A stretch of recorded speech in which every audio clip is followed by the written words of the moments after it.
4.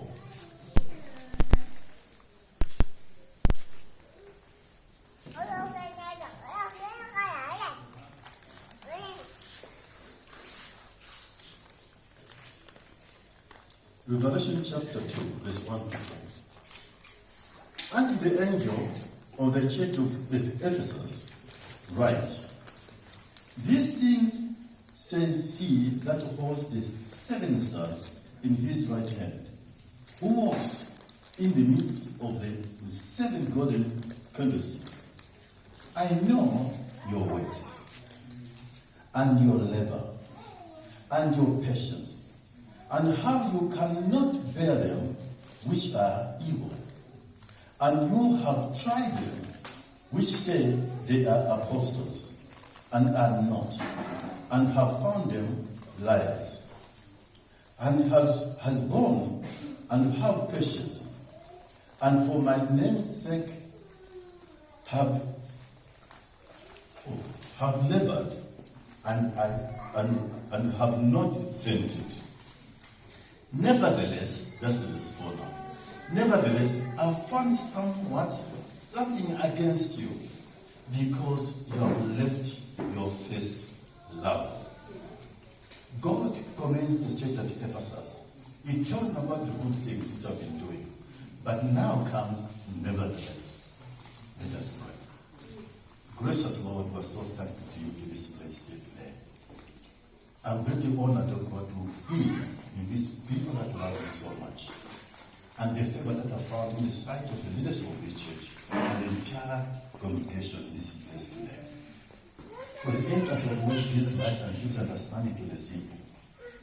Lord, your ways ever settled in heaven. May your love for us, O God, is everlasting. May the word of God be a lamp unto our feet and light of our path. We are gathered in this place, Lord, in your name. Fill this place, Father, with your glory. May everyone that in this place of God, that is not feeling the way in the body, but the stripes of Jesus Christ, release the healing power from his stripes to come down upon their heads, down to the soles of their feet, to drive out every infection, every pain, any form of discomfort, in the name of Jesus Christ. For where the Spirit of God is, there is liberty. We thank Lord and honor you today and forevermore. In Jesus' name, amen. Amen. Praise the Lord. We're talking about returning to your first love. Returning to your first love. According to the theme that we have here, it is growing up in Christ, the journey to spiritual maturity. You can see this church at Ephesus, they started very well, but on the way, they have lost it. If they have lost it, there could be no maturity. They should have kept on the journey, should have kept on their faith for them to grow. Now, if you find the relationship with the Lord has grown cold, here's how you have victory. This is how you're going to have a breakthrough in your life. In Luke chapter 22, verse 31 to 32. Luke 22, 31 to 32. Jesus is talking to Peter. He calls Peter twice. Peter, Peter, Satan wants to sift you as a wheat. But I've prayed that your faith will not fail you. And that when you are converted, or when it becomes strong again, I want to strengthen others. He's warning Peter. He's warning us today. In this journey of life, we must not lose our love for the Lord. We must never lose the love for the Lord. What we see here, sooner or later, every church and every Christian must endure what the Ephesus church and Peter faced in their lives. Number one, what they're going to face, times of testing. Times of testing will still be with us. The second one is we are going to face trial that will lead us to the loss of the love for God and the loss of our faith. In this journey that we're living, at one time or the other, there will be a trial. We are going to lose our love for God and even our faith in God. Other times, we like Peter, we will temporarily turn our back against God. Instead of facing the Lord, we will turn our back against him. Whichever response that you may have, it is important that we return to the Lord. If you are here, you have turned your back to the Lord, it's a time for us to turn back to God. Amen? Amen. With the same love as we first started, time comes. The life of Peter as a man who experienced the pain of turning away from the Lord, and also the joy of returning, to his spiritual maturity, the journey of returning back to where you need to grow up in Christ, is quite a good example to us how we rekindle our love for the Lord. In Matthew 26, this is 25, Peter, at the time the Lord Jesus Christ was going to be taken to a place called Golgotha for him to be crucified, Jesus came out. He saw Peter there, busy denying the Lord, whom he knew very well. I know the Lord. He will profess that he has so much faith in the Lord Jesus Christ. But here we see Peter denying the Lord Jesus Christ. So, we see Peter as a man who followed Christ for 3 years and had been in the forefront professing that he has faith in God. Even to simply say, all these people who will leave you, I will stand. This is a man who temporarily lost the love for God, who temporarily turned his back to the Lord. And it was a man that had received mercies and loving kindness from God. Peter received mercies and loving kindness from God. We see this man being treated fairly by Christ as a familiar friend. One time he went to heal the mother-in-law who had that fever. You can see how close this Peter was to the Lord. According to us now, he was still in the journey of spiritual maturity. He's on his way that way. That was good. But we see Peter denying the Lord whom he knows that he did not. This was sad.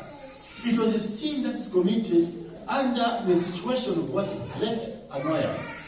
It's very painful to see this man denying the Lord Jesus Christ. Peter had been warned before of his danger, and Peter heard the Lord speaking to him, this warning very well. Peter, Satan wants to sift you as wheat, but I'm praying that your faith will not fail you. But when you are converted, I want you to strengthen your brothers. God, the Lord Jesus Christ, knew that on the way of this life of journey, of a journey of maturity, one way or another is going to fall. If falling is not what important, but how do you get back? That's what's important. Peter had been warned. He had just been receiving the bread and wine. There was even what? There was even the Holy Communion. He has been warned that way. In the same way, the warning will come to us. We receive the blessing of God. We have got good marriages, good children, good partners, good businesses. Our business is doing very well. We have got good jobs. We have got good health. All these are God's provisions. But it's still warning that the moment we have this thing, we must never be complacent. We receive this blessing from God. The same way Peter had that. He received God's provision throughout his life. And this Peter declared it publicly and told everyone else that all these people will leave you. But I will never leave you. I will never leave you. And he demonstrated that by cutting the ear of Marcus to show him I'm ready to defend the Lord Jesus Christ. This was a man that is bragging, very boastful. Very boastful. Yes, we understand that let him not boast in the Lord. We understand this very well. But we must be careful. There are certain things that will make us temporarily leave the path of God. Yeah. Instead of growing up, we will not grow up. Instead of reaching to maturity, we will not grow up maturity. Because of some of these things that God has given us, the life of Peter as a warning to us. as a warning to us. This also, when he declared that, no, this is what, that I'll never leave you. Hey, sometimes Christianity is very good. It's very good when it goes smoothly, but it's not meant that way. Because avoiding tribulation is hypocrisy. You see all the men of God in the Bible, what they went through. Let's first finish with Peter. So what we see, Peter was denying that he doesn't know Jesus. Only 2 weak women made a remark that simply said, I think you are with Jesus. Peter began to swear. Oh, they were swearing like that. There was no threat. It was not a gunning point. No. Simple conversation where you are with him. No threat was used. There was no violence, no force, no torture. But simply say, for sure, you are one of them. Peter started swearing upon his mother's grave, all these places like that. And yet, that was enough to throw Peter's faith. He denied before all. He denies with an oath. He kisses and begins to swear. Truly, it was a humbling experience for Peter. The first in renewing our love for the Lord is to remember 3 points here. When tests and trials come, number 1, is that God is always with us in trial. We see the examples of Shadrach, Meshach, and Abednego. They never had time when they said, let's throw these people into the furnace. The Bible doesn't record these people knelt down and began to pray. The Bible doesn't record these people began to pray, began to fast, began to send the Holy Ghost fire on Nebuchadnezzar.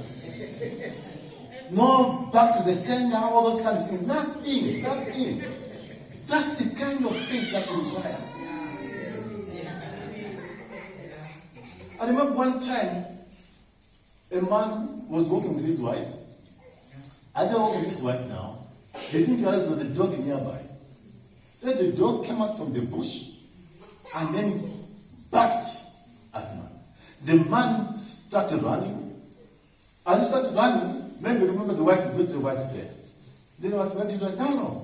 I was not telling you, I actually was looking for a stone. I'm looking for a stone. So far, certain things we go wrong. When you are in battle, when you face some hardships, it's not time for fasting. It's time to believe. It's why the Bible said, Psalm 46 verse 10, be still and know that I am God. I've never fasted. Most of the times my fasting is when I see God doing good things to me. When I see good things God is doing to me, I say, Lord, it should not be me. Why are these good things happening to me? For that reason, I'm going to fast to humble myself. I've never fasted for a problem. And so, God is always with Shadrach, Meshach, and Abednego. They never prayed. They simply said, no. We will not bow this image of Nebuchadnezzar. We will not bow. Even if you do this anyway, even if something like that, but we will not bow. That is the kind of faith we need. And it's true, the throne was there. There was no struggle. There was no struggle with time when they're being thrown in. It's like also they just wanted to enter into the furnace. But they found the Lord Jesus Christ was there. It was there before him. The second point that it is the God's will that we endure the trials.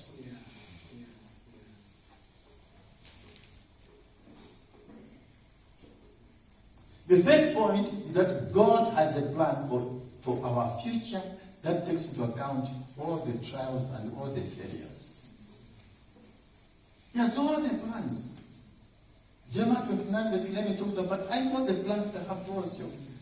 You don't have a plan of your own. What you have is the plan of God. So Peter can teach us a lot of a lot if he followed his path he took to deny the Lord Jesus Christ and his final restoration.